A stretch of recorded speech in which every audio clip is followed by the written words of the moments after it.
Quick breakdown on what we're going to do when we roll our ankle. If we still have some of that initial swelling, this is the protocol that we're going to follow. The utilization of RICE, which is rest, ice, compression, elevation, it has been redacted. We've gone back and understand that that's not necessarily the best way to go about it. The only time I would recommend maybe implementing a little bit of ice is immediately after that initial injury. The body's natural response to an injury is swelling. We send healthy blood cells there to clean up the mess. We don't want to completely cut off all of the swelling initially, but if it's going to be a massive swell, a big swell, then maybe we can use a little bit of ice to slow down that swelling. If you are going to introduce ice, 15 minutes on, 15 minutes off, 2, maybe 3 rounds max if it's a bad one. But again, we do need some swelling from the body to heal, but this is kind of that next step after the first day. This is kind of what we're getting into on day 2. All right, first step, all we're going to do is get ourselves set up next to the couch. We can lay on the floor, or if you want, you can go up against your bed, something that's comfortable because we're going to spend some time here. Next, use some type of lotion, oil, something that we can get like a little bit of like a rub with the leg that is going to allow you to be smooth. Really, our goal and objective is to pull the swelling out of the foot. We have to understand that it's not just the foot and the ankle, although that is where the majority of the swelling is going to be. The swelling needs a place to go, so we have to work through the calf as well. So this is a huge step. We're going to take our time. What you can do to start is maybe just start up here, right, and give this swelling a place to go to start, right? So I'm just using my hands to kind of pull through the tissue. I'm going to feel for any sensitive spots, right? So when I find them, I can scoot closer, and you can kind of cheat it and have your leg resting on it, or you can come up here, right, and work through. When you find certain spots, we kind of want to trigger point and hold. And we want to open up space through the calf, right? We want to be able to kind of have a smooth tissue working through the calf. And then you're going to find as you work higher up towards the ankle that you're probably going to have a little more tenderness, a little more swelling. But as you work through and find certain spots that may be a little more painful, that might be where we have a little extra swelling. So you want to think you almost want to work above. So like, let's say I had swelling right here, right? What I'm going to do is start by working a little below it and kind of pulling down and creating that space. If you feel kind of bumpy tissue, lumpiness almost, that's a good sign that that's where you need to be working. You want to work above it or below it at this point, right? So that swelling has a place to kind of flow down into, right? As you pull, right? So we're probably gonna have a little bit of swelling maybe under the foot here, under the foot outside, depends on where you roll it, maybe on top of the foot. Again, you really want to just create space through, like give it a pathway to kind of flow down. Now, us laying on our back, gravity is going to kind of do its job. So I'd say a few minutes maybe, depending on the severity of the sprain and how much swelling we have left, a few minutes of kind of trying to pull through, work down, and then just take your time and rest your leg like this, right? Or you can kind of work your way back so it's maybe a little more comfortable, and you can lay that leg straight out and just kind of let that blood flow go down. After a little bit of time, maybe you grab here and work through, right? Work up and down, just kind of pump that hamstring, quad, right? And then from there, if you have the tolerance for it, you can work that foot up and down, giving a little more space, and you should find a little more space, a little more freedom in that ankle.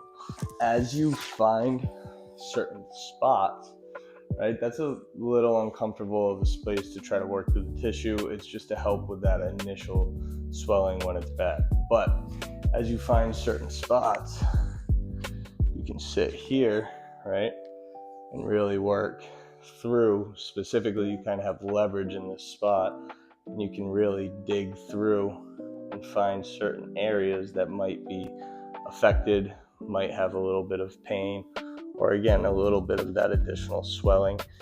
And really, this is a time to listen to your body. It's going to kind of show you and guide you where you need to be. As long as you kind of just assess the whole entire area and understand that it's not just the ankle that needs to be adjusted or the swelling needs to go away, but everything around it compensates. The foot, the ankle, the calf, even up through the thigh and our hip, right? Everything compensates around a swollen ankle.